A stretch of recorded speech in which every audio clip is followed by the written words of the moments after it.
자비로우시고 은혜가 풍성하신 하나님, 2020년 사순절 30일 새벽 기도회의 10하루째 날이 되었습니다. 또다시 하루를 주신 하나님, 주님과 함께 주님의 이름으로 새로운 하루를 엽니다.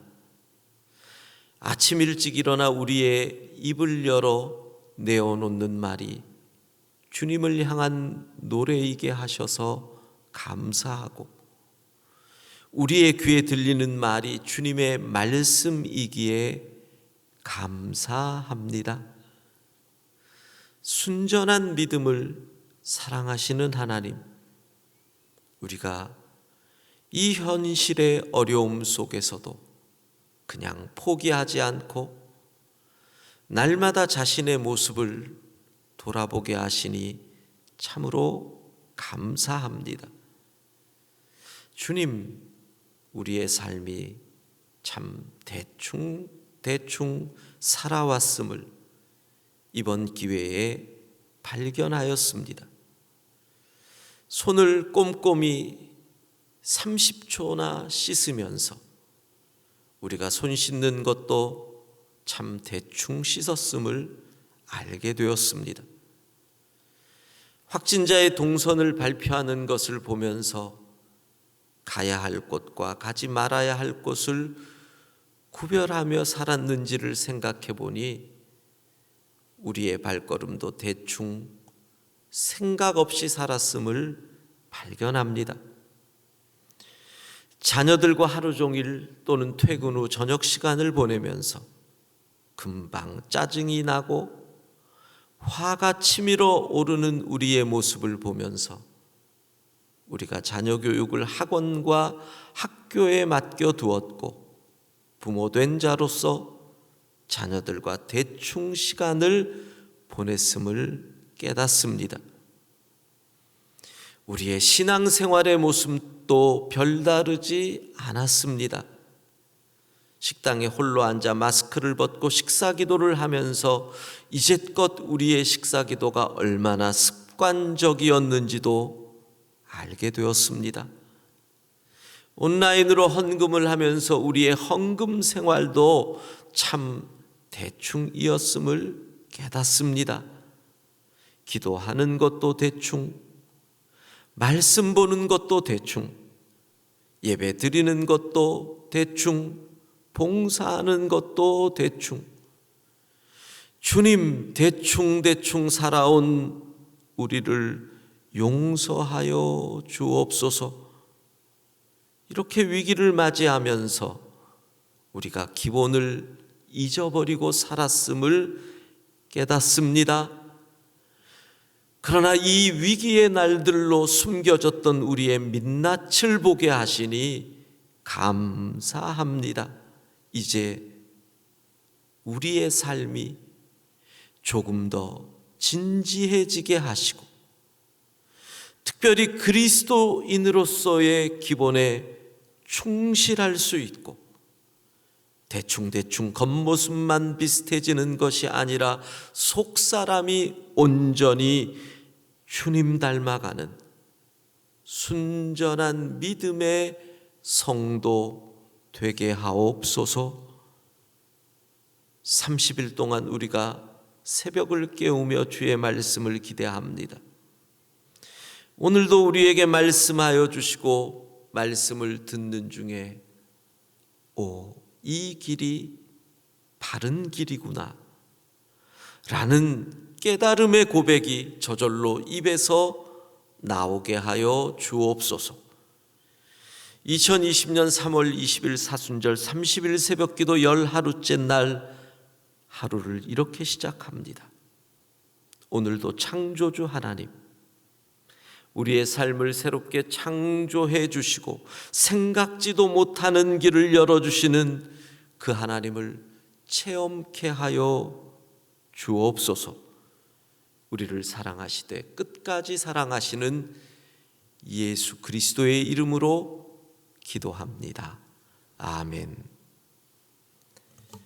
느헤미야 4장 15절에서 23절까지의 말씀 교독하겠습니다. 오늘도 주의 말씀이 우리의 발걸음을 인도하는 하루가 되기를 소원합니다. 느헤미야 4장 15절에서 23절까지의 말씀을 교독하겠습니다. 하나님의 말씀입니다. 우리의 대적이 우리가 그들의 의도를 눈치챘다 함을 들으니라. 하나님이 그들의 꾀를 패하셨으므로 우리가 다 성에 돌아와서 각각 일하였는데 그때로부터 내 수하 사람들의 절반은 일하고 절반은 갑옷을 입고 창과 방패와 활을 가졌고 민장은 유다 온 족속의 뒤에 있었으며 성을 건축하는 자와 짐을 나르는 자는 다 각각 한 손으로 일을 하며 한 손에는 병기를 잡았는데 건축하는 자는 각각 허리에 칼을 차고 건축하며 나팔 부는 자는 내 곁에 섰었느니라. 내가 귀족들과 민장들과 남은 백성에게 이르기를 이 공사는 크고 넓음으로 우리가 성에서 떨어져 거리가 먼즉 너희는 어디서든지 나팔 소리를 듣거든 그리로 모여서 우리에게로 나아오라. 우리 하나님이 우리를 위하여 싸우시리라 하였느니라. 우리가 이같이 공사하는데 무리의 절반은 동틀 때부터 별이 나기까지 창을 잡았으며 그때에 내가 또 백성에게 말하기를 사람마다 그 종자와 함께 예루살렘 안에서 잘지니 밤에는 우리를 위하여 파수하겠고 낮에는 일하리라 하고 함께 읽습니다. 나나 내 형제들이나 종자들이나 나를 따라 파수하는 사람들이나 우리가 다 우리의 옷을 벗지 아니하였으며 물을 기르러 갈 때에도 각각 병기를 잡았느니라. 아멘. 자, 어제 우리는 느헤미야는 참 한결같이 기도한 기도의 사람임을 말씀을 통해 배웠습니다. 느헤미야는 때를 얻든지 못 얻든지 기도한 사람입니다. 그런데 우리는 느헤미야서에서 기도할 때 그가 하나님을 불렀던 표현에 주목을 하였지요. 하늘의 하나님. 구약 성경에 16번밖에 나오지 않는 하늘의 하나님이라는 표현을 느헤미야가 4번을 사용합니다. 왜 이렇게 하늘의 하나님이라는 표현을 사용하였을까를 생각해 봤는데 에스라, 느헤미야, 다니엘 이 성경에 에스라서에 6번, 느헤미야에 4번, 다니엘에 2번 이런 표현이 나옵니다. 히브리 성경 원전에는 에스라와 느헤미야가 한 성경으로 되어 있지요. 그리고 에스라, 느헤미야 모두 다니엘 모두 포로로 잡혀간 사람들이지요. 물론 느헤미야는 교포 3세이지만 그랬을 때 우리는 생각해 볼 수가 있습니다. 그리고 에스라서에도 바사왕 고레스가 하늘의 하나님이라는 표현을 하고 아닥사스다 왕이 하늘의 하나님이라는 표현을 쓰는 것을 볼 때 이 하늘의 하나님이라는 표현은 페르시아 사람들의 표현이 아닐까라는 생각을 하게 됩니다. 그러나 우리가 느헤미야를 읽으면서 생각할 수 있는 것은 느헤미야는 하늘의 하나님을 부를 수밖에 없다는 것이죠. 우리가 그렇잖아요. 병이 걸렸을 때 우리가 하나님을 부를 때 여호와 라파의 하나님 이렇게 하나님을 부르잖아요. 일을 잘 모르고 새롭게 출발을 할 때는 여호와 이레의 하나님 이렇게 부른단 말이에요. 이미 준비해 주신 하나님. 그렇다면 느헤미야 4장에 보면 예루살렘을 포위하고 있던 무리들, 동쪽은 암몬, 서쪽은 아스돗, 남쪽은 아라비아, 북쪽은 사마리아. 느헤미야의 입장에서는 지금 사방이 막혀 있거든요. 어디만 열려요? 하늘만 열려 있죠. 그러니 그가 더욱 하늘의 하나님을 부를 수밖에 없었던 것이 아닐까 하는 생각을 하게 됩니다. 느헤미야의 삶이 그랬고 다니엘의 삶이 그랬습니다. 수산궁에서 그가 일할 때 동서남북 사방이 다 막히지 않았겠습니까? 다니엘이 다리오 왕의 궁에서 총리로 일할 때 하루 3번 기도할 그때도 사방이 꽉 막히지 않았겠습니까? 여러분, 지금 우리의 상황이 하늘의 하나님을 부를 때입니다. 경제 막혔습니다. 외교 막혀 있습니다. 또 건강 전염병이 공격해서 막혀 있습니다. 취업, 자녀들의 길, 학교 막혀 있습니다. 하늘의 하나님 그 길만이 열려 있는 줄로 믿습니다. 하늘의 하나님을 바라보고 하늘의 하나님을 향하여 부르짖는 느헤미야와 같이 우리 모두가 되기를 소원합니다. 자, 오늘 본문에서 느헤미야는 계속 공사를 강행합니다. 한 손에는 병기를 들고 한 손에는 우리식으로 얘기하면 삽을 들고 공사를 강행합니다. 저는 오늘 성경을 읽다가 유대 백성들이 마치 5분 대기조 같다. 군대에서 경험한 바에 의하면 22절에 밤에는 파수하고 낮에는 일하리라. 5분 대기조잖아요. 23절에는 뭐라고 표현이 되어 있어요? 우리가 다 옷을 벗지 아니하며 물을 기르러 갈 때도 병기를 잡았다. 군대에서 5분 대기조, 잘 때도 옷 입고 군복 입은 채로, 심지어는 군화까지 신은 채로. 군화가 되게 무거워요. 잠잘 때 몸부림 한번 치면 군화가 무거워서 잠이 깨거든요. 그런데 그렇게 입고 신고 자는 것처럼 여러분 어떤 생각이 드십니까?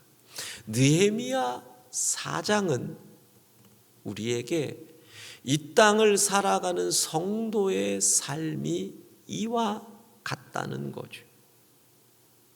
한 손에 삽을 든 것처럼, 그리고 한 손에 병기를 든 것처럼 우리는 삶의 자리에서 일하지만 한 손에서는 성령의 검을 들어야 한다.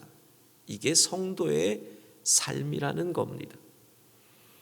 20세기의 신학자 칼바르트가 얘기한 것처럼 그리스도인은 한 손에는 성경을, 한 손에는 신문을 들고 살아야 한다. 물론 신앙과 사회를 균형 있게 바라보라는 의미지만 동시에 세상 신문에서 위에서 살지만 성경으로 판단하라. 이렇게 이야기할 수 있잖아요. 우리의 삶의 자리, 삽을 들고 일하지만 성령의 검, 영적으로 무장하며 살아야 한다는 겁니다.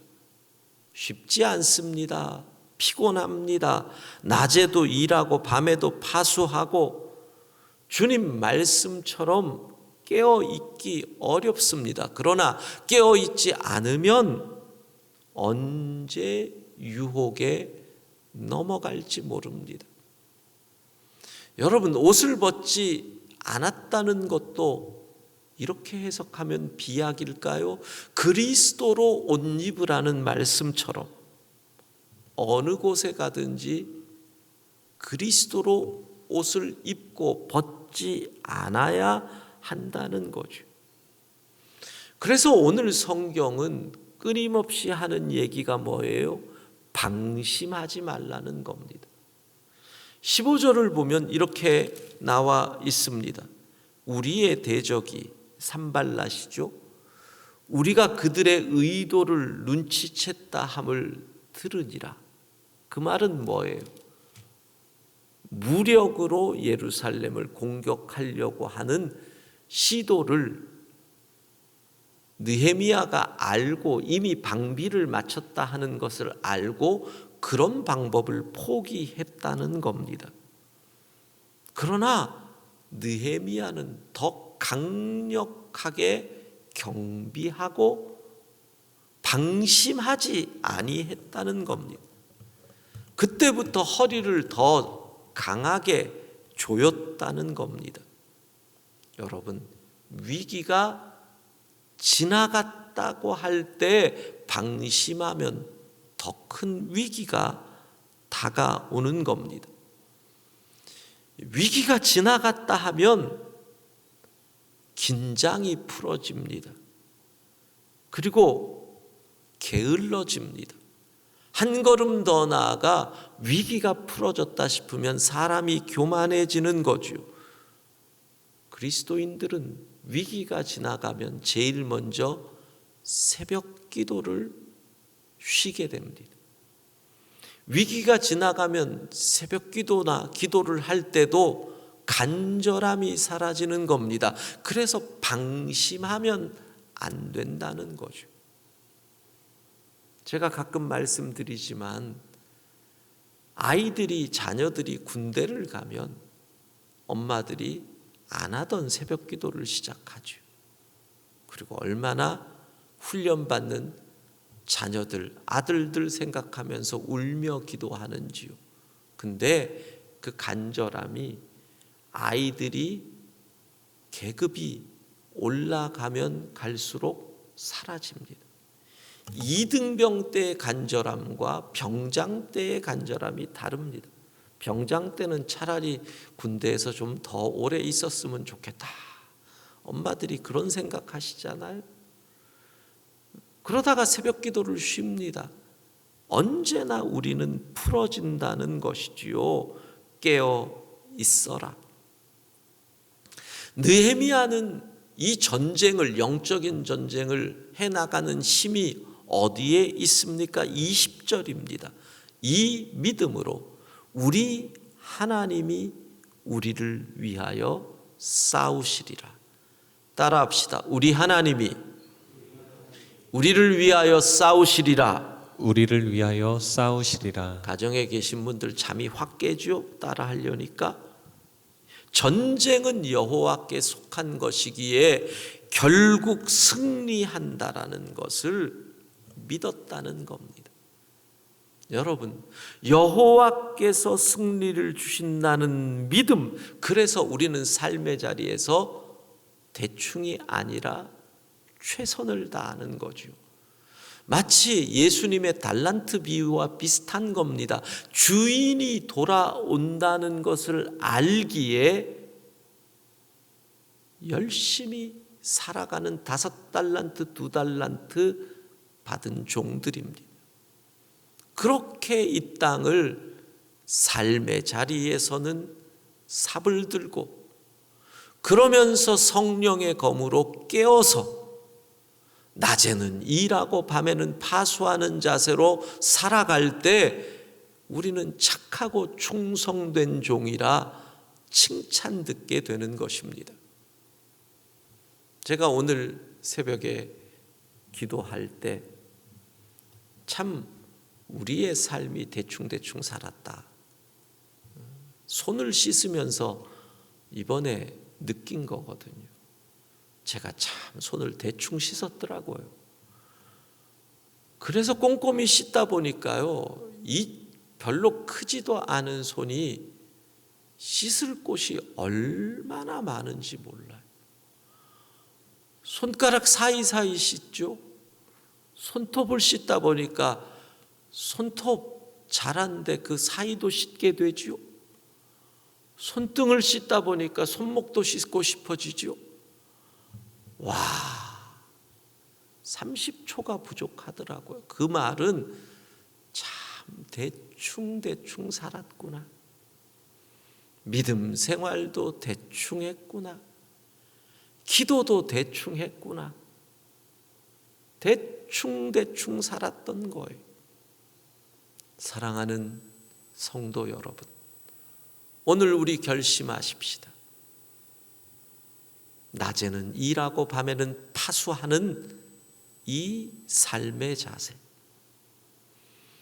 착하고 충성된 종으로서 살아가는 이 삶의 자세, 삽을 들고 성령의 검을 들고 방심하지 말고 끝까지 승리할 것을 믿고 오늘도 최선을 다해 살아가는 우리 모두가 되기를 소원합니다.